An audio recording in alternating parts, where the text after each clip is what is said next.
langsung nongol di depan muka. Itu sosoknya itu berdarah mas, satu muka itu berdarah kayak busuk. Pas dua tikungan itu di depan saya itu nyosok, cuman ya mungkin itu bukan sosok asli atau gimana saya nggak tahu. Sosoknya itu ular ya, warnanya hijau. Itu satu jalan itu nggak bisa dilewati.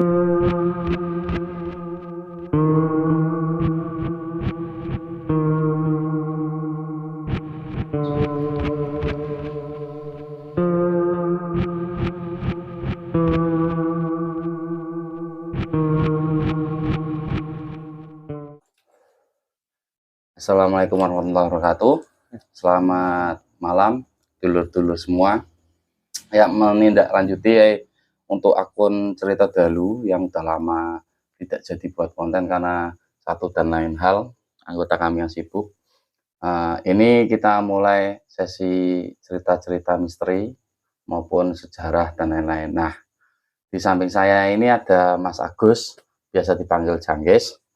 Beliau profesinya kurir ya Mas? Iya, kurir. Kurir di salah satu online shop di kota sini. Nah, beliau ini pernah bicara sama saya, itu banyak cerita-cerita yang beliau alami, lebih tepatnya itu cerita-cerita misteri. Nah, jadi nanti kita langsung dengarkan saja cerita apa yang pernah dialami sama Mas Agus yang ke sini. Ada berapa cerita Mas? Ini cerita masalah pas kurir atau sebelum mas? Terserah. Ceritakan semua aja bu. Yang Mas sampean punya cerita yang berkesan, yang kelihatannya lebih sampai sekarang itu tidak bisa dilupakan. Sambil di kopi Mas ya, santai. Oke, siap. Seperti itu.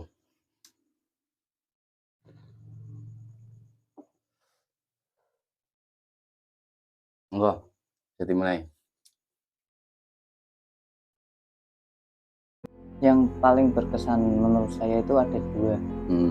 Yang pertama itu pas sebelum bekerja, waktu masih sekolah di suatu tempat di daerah sini. Masih daerah sini gitu? Iya, masih daerah sini. Saya main di sekolahan itu jam kira-kira itu ya jam 10-an lah. 10 malam? 10 malam. Oh ya. Main ke rumah temen yang deket lokasi sekolahan. Di situ saya masuk ke suatu ruangan, nggak tahu itu apa ya masuk. Saya itu masuk, satu ruangan itu penuh dengan asap mas. Tapi sebelumnya itu memang main ke situ sengaja atau gimana? Apa memang mau nyari uka-uka atau gimana? Ya nggak disengaja itu mas. Cuman saya main, terus teman saya kan di tempat itu susah sinyal. Di tempat teman saya itu susah sinyal. Pelosok ya? Ya nggak pelosok juga sih. Cuman situ susah sinyal. Nyari yang sinyalnya lebih mudah itu di tempat situ, lokasinya sekolahan itu.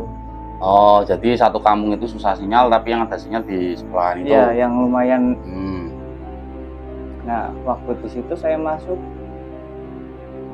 ya mungkin saya nggak salam-salam atau gimana, nggak tahu juga ya mas. Saya masuk, tak buka pintunya, terus satu ruangan itu nggak kelihatan ada kursi, ada apa itu nggak kelihatan semua mas, penuh dengan asap. Kayak kabut ya? Iya persis kayak kabut. Saya tutup lagi, tak ulangin itu mas. Kan udah tak buka dulu itu, udah tak buka pintunya, tak dorong, kabut semua. Pikiran saya udah horor itu mas. Nggak tahu kenapa saya tak tutup lagi. Inisiatif sih mas. Mungkin saya belum salam atau gimana. Tak tutup lagi, nggak bisa tutup lagi, saya ketok pintunya mas. 3 kali tok sambil salam, assalamualaikum. Tak buka lagi, udah hilang kabut. Setelah kabut itu hilang, saya itu langsung masuk ke dalam ruangan itu. Teman saya itu masih di luar. Posisi berarti sampai sendirian? Iya sendirian. Teman-teman di depan ruangan tapi beda ruangan. Soalnya di situ ada kayak toilet, kamar mandi. Oke. Itu di lantai 1 atau 2? Nggak ada lantai 1, lantai 2. Oke. Terus gimana? Saya masuk, setelah masuk yang kedua kali saya sudah salam nih. Masuk, saya duduk, kok hawa saya langsung kayak ngantuk atau gimana, itu kalau bahasanya itu ya kayak disirep mungkin, kayak gitulah. Iya. Saya masuk, duduk, langsung ngantuk. Setelah itu saya rebahan. Setelah rebahan saya kaget mas. Habis saya rebahan langsung sosok itu nongol di depan muka saya langsung. Aduh, sosok apa mas? Sosoknya itu ya ngeri mas, kalau menurut saya itu yang paling ngeri itu selama ini itu. Saya tidur, nggak tahu itu tidur atau gimana, saya nggak tahu juga. Kayak rep gitu ya? Nah, mungkin sejenis kayak gitu mungkin. Langsung nongol di depan muka, itu sosoknya itu berdarah mas. Satu muka itu berdarah, kayak busuk, mata itu kayak mau jatuh. Darahnya itu kan saya posisi rebahan, berbaring, terlentang itu loh mas. Itu seakan-akan itu darah kayak mau jatuh ke muka saya mas. Kalau menurut saya itu kayak dia itu bicara kayak gini mas. Kalau bahasa Jawa nih, panopo kowe ning ini, kayak gitu. Artinya mau apa kamu kesini gitu ya? Iya kayak gitu. Terus saya sorry mas, itu cewek, cowok, pocong? Saya nggak tahu, itu mukanya merah, berdarah, matanya itu kayak mau jatuh. Ya kayak muka busuk itulah mas. Setelah dia kayak bilang kayak gitu, ya nggak tahu itu batin atau gimana, saya kurang jelas juga ya mas. Sementing saya ngerasa itu kayak dia ngobrol panopo kowe mrene, kayak gitu. Setelah saya jawabin, saya di sini cuman mau main, nggak mau ganggu. Tapi kalau sampai mau ganggu, ya itu sejenis kayak saya ngelawan juga sih mas. Iya. Tapi nek kowe pan ganggu aku, nek aku ora ganggu kowe, ya aku turah-turah aku wani. Saya bilang kayak gitu. Setelah saya bilang kayak gitu, langsung pergi. Setelah itu saya bangun langsung.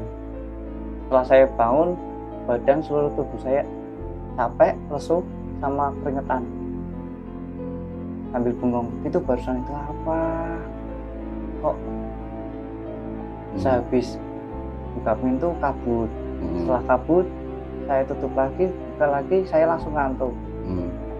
Pikiran itu, saya pikiran positif dulu mas.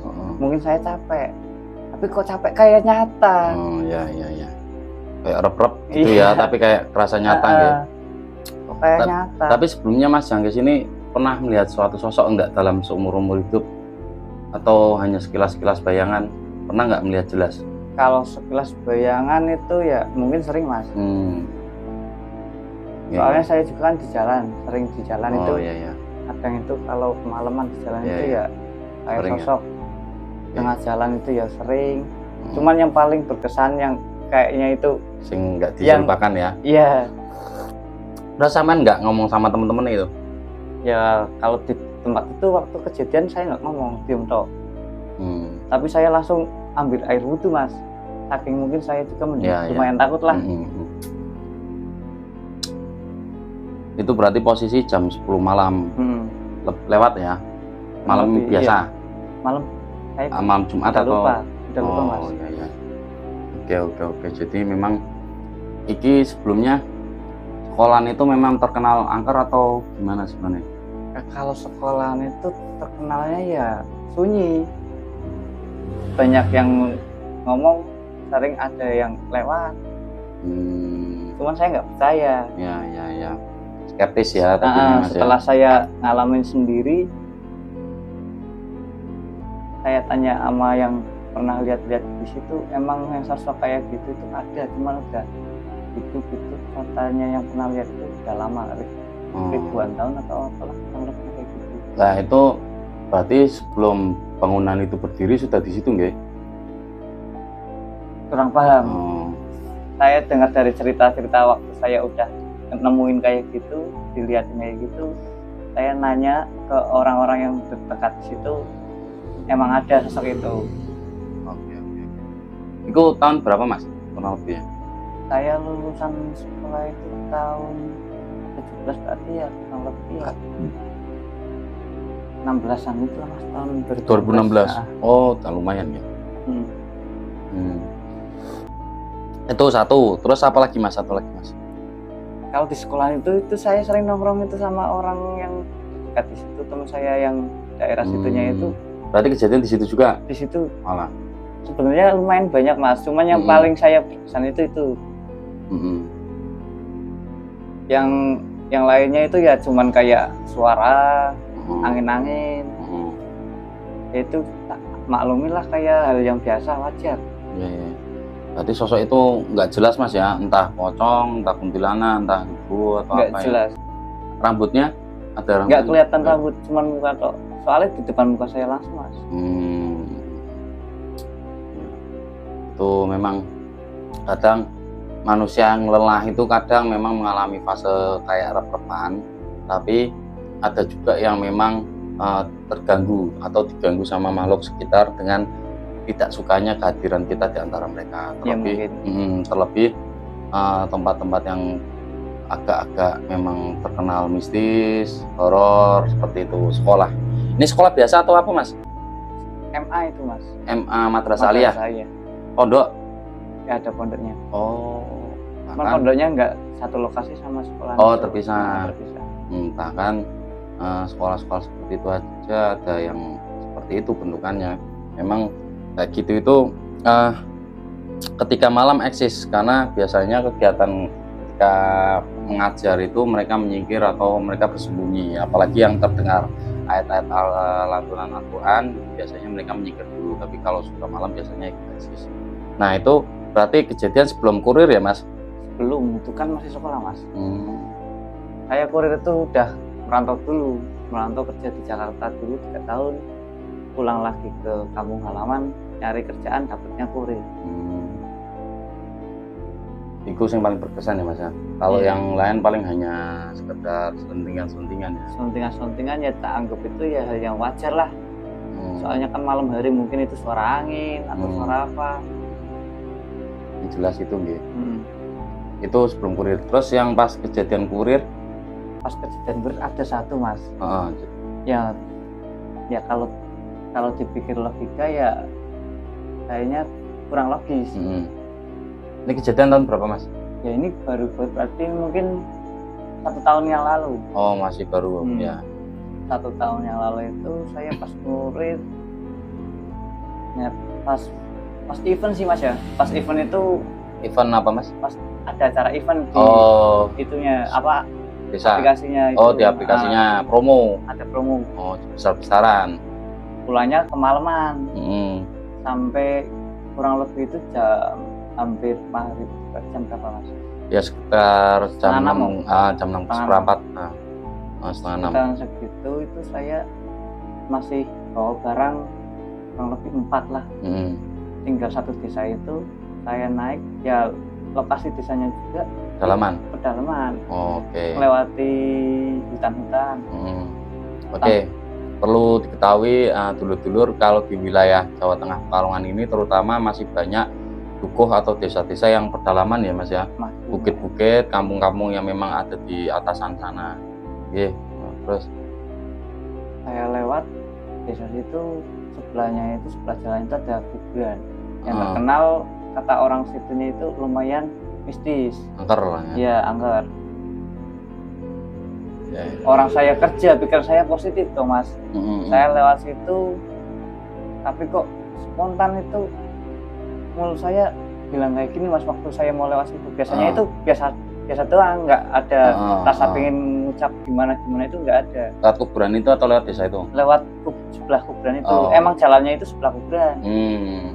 Saya lewat situ, mulut saya itu langsung spontan, kalau bahasa Jawanya itu minggir, aku suka nabrak, woi.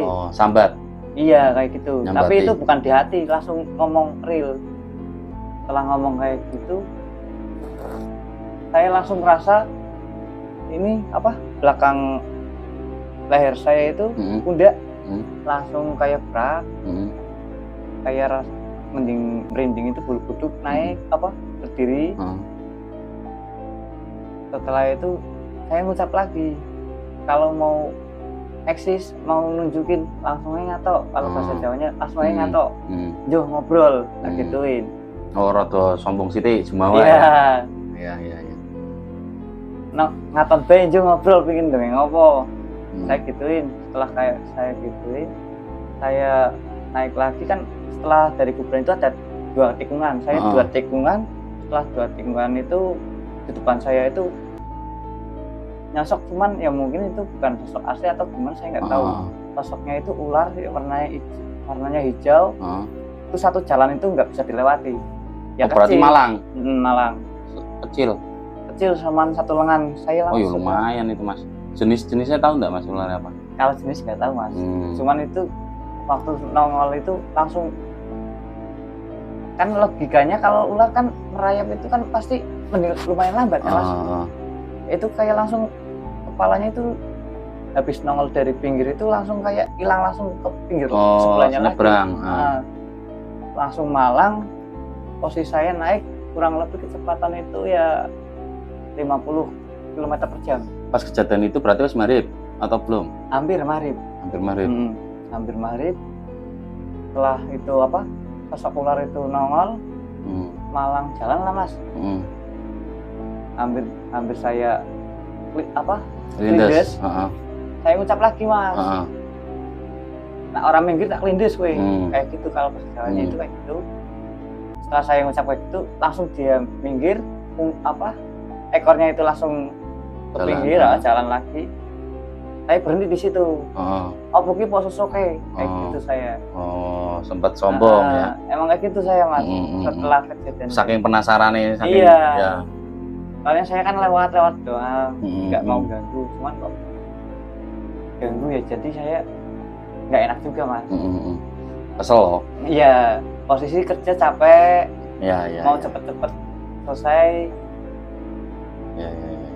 Ya mungkin efek capek mungkin jadi saya nantang dikit kayak gitu mungkin Mas. Posisi itu berarti serata gelap anak kampung? Ya lumayan. Habis hujan itu Mas. Oh posisi hujan. Makanya saya itu sorean. Setelah habis hujan juga. Baru gitu? Setelah itu nggak tahu kenapa. Iya, kerjaan selesai, pulang. Yang desa yang saya samperin itu maghrib itu semuanya itu malah bilang, "Aman kok waninan." Yang ini tetap munggah. Nah, bagaimana Ibu? Oh nyatane kerja. Ya. Nanggung kurang papat. Ya. Berarti itu biasanya desa itu jam segitu jarang lewat berarti ya? Sebelum saya kayaknya kalau pendatang nggak berani lewat. Oh berarti. Kalau pribuminya ya nyatanya pribumi lah sudah biasa mungkin. Oke. Terus? Saya turun, habis saya turun 2 hari kemudian saya kecelakaan Mas. Waduh.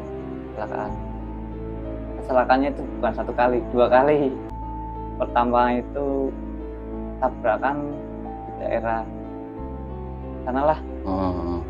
Tabrakan yang luka itu bukan saya tapi motor. Motornya itu rusak parah. Sayanya nggak kenapa-kenapa. Setelah itu kan saya itu bawa barang lagi. Saya nelpon teman saya buat membantu saya. Motor tak taruh di bengkel. Saya lanjut ngurir lagi Mas. Di posisi yang pas jatuh itu langsung taruh motor? Iya, taruh motor. Langsung ngurir lagi. Setelah ngurir lagi, saya jatuh lagi di depan pom sama temennya saya yang bantu itu 2 kali. Setelah jatuh yang kedua saya mikir apa iki gara-gara sing yo. Tapi koyone ora pancen nyungsel cok masih simpang siur kayak gitu bikin saya Mas. Masih positif lah ya. Kejadian pas di kurir yang nyata itu Mas. Cuman kalau yang sekelebatan itu ya mungkin kalau pulang habis kantor mau pulang rumah itu ya sering ya. Ya karena nyatanya sering jalan singgungan sama alam ya, alam bebas itu pasti ada banyak gangguan-gangguan yang tidak nyata gitu. Tapi pernah mimpi setelah itu? Sebelum kecelakaan ada mimpi gitu diperingati atau apa gitu? Kalau mimpi sih enggak Mas, cuman Oh. sebelum kejadian kecelakaan itu, sebelum lihat ular itu tuh 2 kali sudah lihat ular Mas. Kata orang kalau melihat ular kan punya janji. Saya pikir janji apa? Kayaknya nggak ada janji sama siapa-siapa. Berarti itu sebelum itu, habis itu ngeliat ular ya. Tapi nek dinalar ularnya itu kayak kayak manifestasi sebuah energi gaib ya, bukan nyata ya, logika ya. Iya, soalnya setelah ular itu lewat, saya berhenti, tak cari nggak ada Mas. Tapi panjang berarti ya. Panjang. Jalannya lebar, jalan kampung. Jalan kampung itu ya kurang lebih mobil 1 sama motor 1. Ya loh, cukup lumayan panjang itu. Iya, itu termasuk itu mungkin salah satu yang tersirat ya dari jawaban atas kesombongannya sampean gitu ya. Mungkin seperti itu ya. Jadi mungkin pengalaman ke depannya apa biasa, tidak ada rasa cemooh segala macam. Jadi kalau misal dulur-dulur lewat suatu tempat yang memang nggak pernah dilalui atau misal yang terkenal angker, berdoa dulu, nanti sesuai keyakinan masing-masing. Setelah itu bisa permisi atau klakson entah atau apa. Tapi kalau memang sudah cukup yakin dengan doa, enggak apa-apa ya, tidak ada kekuatan yang lebih besar dari kekuatan Allah Subhanahu wa Ta'ala. Karena memang tugas mereka itu seperti itu, diciptakan untuk mengganggu baik secara psikologis, mental maupun gangguan dari penglihatan. Nah, mungkin pelajaran yang diambil seperti itu dulur-dulur. Nah, maksudnya ini Mas Jangges ini masih tetap teringat ya kejadian 2 itu nggih Mas ya? Kejadian itu. Ya, terus maksudnya beliau itu juga sebenarnya banyak kisah-kisahnya. Tadi sebelum syuting juga sudah cerita, cuman memang diambil yang agak berkesan banget untuk Mas Agus ini gitu. Untuk dulur-dulur yang punya cerita horor, cerita misteri atau cerita apapun, nanti bisa email ke email saya, nanti saya kasih deskripsinya, nanti saya bisa bacakan, atau mungkin ada dulur-dulur terdekat yang di wilayah Pekalongan bisa join ke sini, kita ngopi bareng, rokok, kita dongeng-dongeng santai. Nanti setelah itu bisa kita langsung kontenkan gitu. Nah, ini masih prototipe uji coba nggih. Maksudnya nanti akan ada salah satu narasumber yang membahas tentang babakan ilmu Jawa atau primbon mimpi dan lain-lain. Jadi cerita Mas Agus ini mengawali untuk konten kita, cerita Dalu ini yang akan insya Allah akan tayang di setiap malam Jumat seminggu sekali. Nanti juga akan ada live. Rencana juga kita nggak akan cuma duduk di sini aja, tapi mau camping di suatu daerah, terus kita bercerita tentang sejarah-sejarah di daerah tersebut, baik mistis maupun sejarahnya. Jadi seperti itu dulu. Sebelumnya terima kasih sudah menonton channel kami. Maaf kalau ada kekurangan, sambil jalan kita bisa perbaiki lagi. Terus jangan lupa komen, like, subscribe, sama share nggih, biar channel kami bisa berkembang, bisa memberikan wawasan, edukasi, sama cerita-cerita misteri lainnya. Sampai jumpa di lain waktu. Assalamualaikum warahmatullahi wabarakatuh. Assalamualaikum Mas. Unjuk Mas kopi Mas.